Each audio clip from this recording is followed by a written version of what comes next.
On a vu le mois dernier que l'agriculture se pratiquait en ville, dans les quartiers nord de Marseille.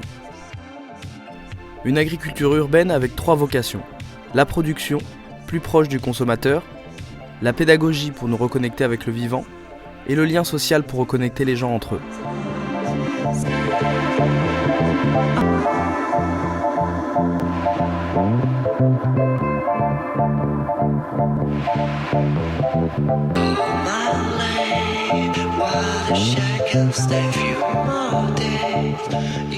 J'ai rencontré Julien Girardon. Il présentait son projet d'agriculture urbaine Abricotois lors d'une soirée à La Ruche, un espace de coworking à Marseille.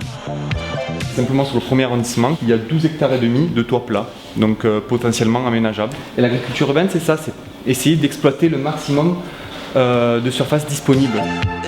Mais alors, Abricotois, ça consiste en quoi, Julien ?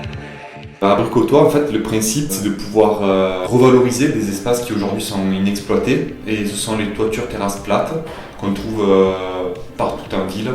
Donc ça peut être sur des toits de bailleurs sociaux, ça peut être des toits d'entreprises, ça peut être des toits des écoles, des toits des hôpitaux. Je me suis dit, pourquoi pas Marseille ? On a le climat, on a 300 jours de soleil par an, donc il faut vraiment en profiter.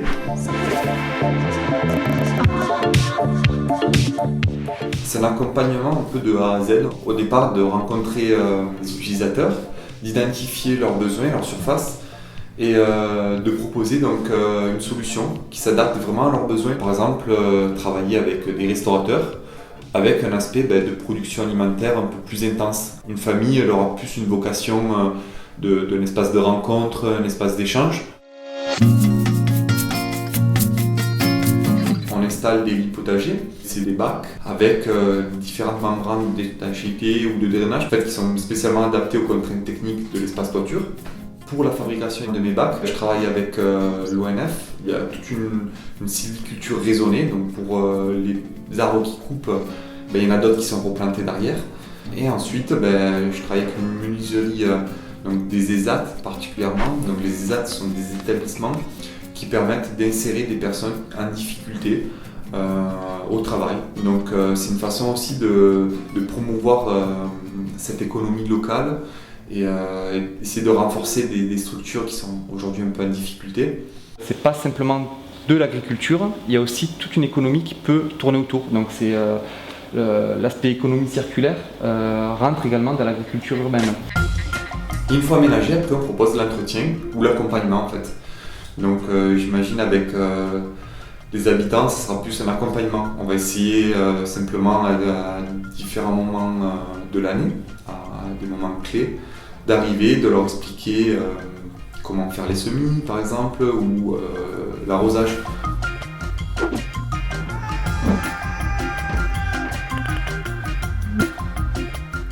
C'est une solution pour pouvoir avoir des aliments vraiment à kilomètre zéro et de saison. Donc c'est aussi la chose qui est importante, c'est de se rapprocher de la saisonnalité des fruits et des légumes. Donc on est vraiment dématérialisé de ça aujourd'hui. Et pour ça, l'autre volet, c'est travailler par exemple avec des établissements scolaires, bien sûr, parce que ça permet de les rééduquer aussi bien sur l'aspect environnemental, sur l'aspect saisonnalité qui est très important. Les gens ils sont habitués à manger des tomates toute l'année, les enfants aussi aujourd'hui, et du coup ils achètent des produits qui n'ont pas de goût, qui n'ont pas de propriété, parce qu'en fait, comme elles le poussent en dehors de leur saison, elles n'ont pas toutes les propriétés organoleptiques qu'elles devraient avoir. Je pense de carotène, de lycopène. Le fait de travailler avec les enfants et de les sensibiliser, c'est super important. Ça permet de toucher les personnes qui seront les adultes de demain. Et donc si aujourd'hui on arrive à les sensibiliser, demain ils auront une vision du monde qui sera différente. Voilà encore un projet qui semble bien faire le lien entre les problèmes d'agriculture, de santé et d'éducation. Abricotois teste ses potagers sur les toits, il ne reste plus qu'à trouver ses premiers utilisateurs. Mais est-ce que le concept de circuit court est réservé à la production agricole ? Pas sûr. Je suis allé à la rencontre de Laure et Gonzalo dans le quartier de Saint-Loup dans le sud de Marseille. Là-bas, coincés entre l'Uvone et un club de bikers, ils concoctent un produit nécessaire à notre bien-être à tous, de la bière. Ils viennent tout juste de lancer leur brasserie locale et bio, la Brasserie des Suds. Le nom de leur bière, la Parfaite, n'est pas tout à fait choisi par hasard. Parfaite, donc c'est parce qu'on a une bière participative dans la manière dont on l'a faite, parce qu'on a intégré des dégustateurs dans le processus de définition de la recette, mais aussi parce qu'on pense que c'est vraiment une chaîne, ça. Si l'agriculteur il fait des super céréales mais que le malteur il se rate, bon bah voilà, on est tous responsables d'un petit peu de la qualité du produit. On trouve ça intéressant aussi d'aller vers le client, d'avoir son avis et de l'impliquer pour savoir s'il y a plus ou moins de bulles, plus ou moins d'amertume. In fine, la synthèse, c'est pas une synthèse forcément parce qu'on peut pas mettre d'accord tout le monde. C'est le choix de Gonzalo, le brasseur, qui se dit je vais faire une bière de cette manière-là.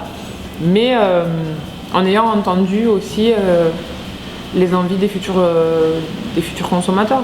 On commence à rajouter les maltes pour faire une phase qui s'appelle l'empâtage. C'est le mix de céréales avec l'eau. On fait une infusion en fait à différentes températures. On fait que les enzymes qui sont dans les céréales cassent les amidons, qui sont des sucres complexes. Comme ça, on produit soit des sucres fermentescibles pour faire de l'alcool, soit des sucres qui vont donner le goût à la bière. Et on essaie de travailler avec des producteurs locaux pour une question de philosophie. On ne rajoute plus rien pour que la bière soit meilleure ou différente. Je pense qu'avec juste un peu de patience et un peu de technique, on peut quand même réussir à faire de très très bons trucs.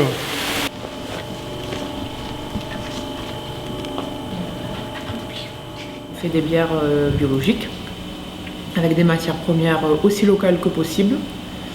Et on essaye de faire des bières gourmets, c'est-à-dire des bières qui vraiment ont bon goût, qui apportent du plaisir aux gens qui les boivent, qui sont peut-être complexes. Donc c'est un goût rond, un peu maltais, pas extrêmement amer, rafraîchissant, qui passe bien à toute heure.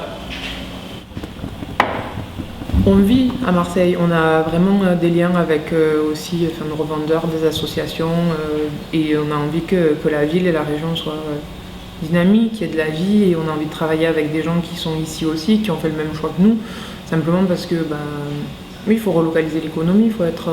l'économie c'est du lien, donc nous on préfère travailler avec des gens qui sont proches, à qui on peut rendre visite, qu'on peut connaître vraiment. Ça nous semble plus logique. Et après aussi ça a un impact environnemental, on fait moins de déplacements, donc il y a moins de pollution de l'air. Gain de temps aussi, les prestataires quand ils sont à côté c'est plus simple, on peut aller les voir, c'est plus facile de discuter comme ça que via Skype avec des décalages horaires. On a la sensation effectivement qu'il y a pas mal de gens dans le milieu brassicole, mais aussi alimentaire plus généralement, qui ont envie de faire du goût, des produits de qualité, bien faits, avec des savoir-faire, qu'on ait plusieurs à porter attention au processus, aux matières premières qu'on emploie, de vraiment... de pas forcément juste penser à être hyper rentable.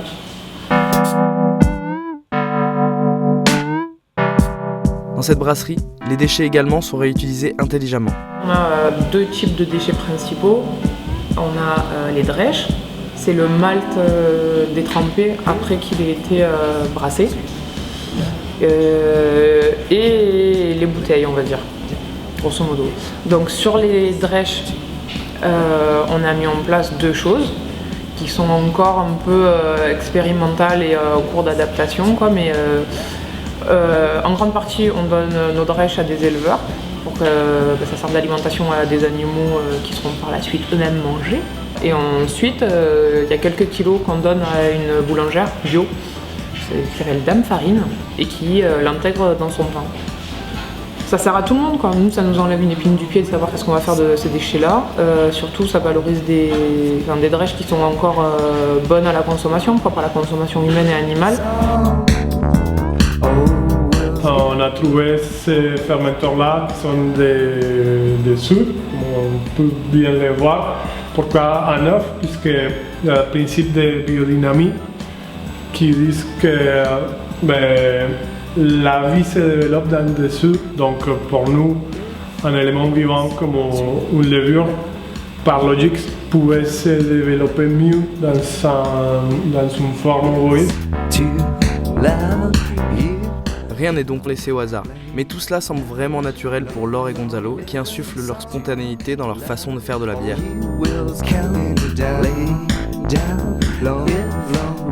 L'objectif aussi d'être proche des gens, d'être là où on vend, que tout soit, que nos fournisseurs soient pas loin et tout, c'est de rencontrer des personnes, de discuter, de se marrer, Non mais c'est vraiment... Ben oui, à la fin de la journée, moi c'est plus ça dont je me souviens que des soucis au final.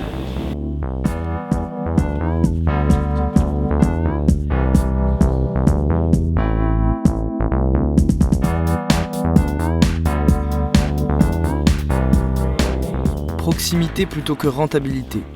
C'est ce que semblent vouloir Julien, Laure et Gonzalo.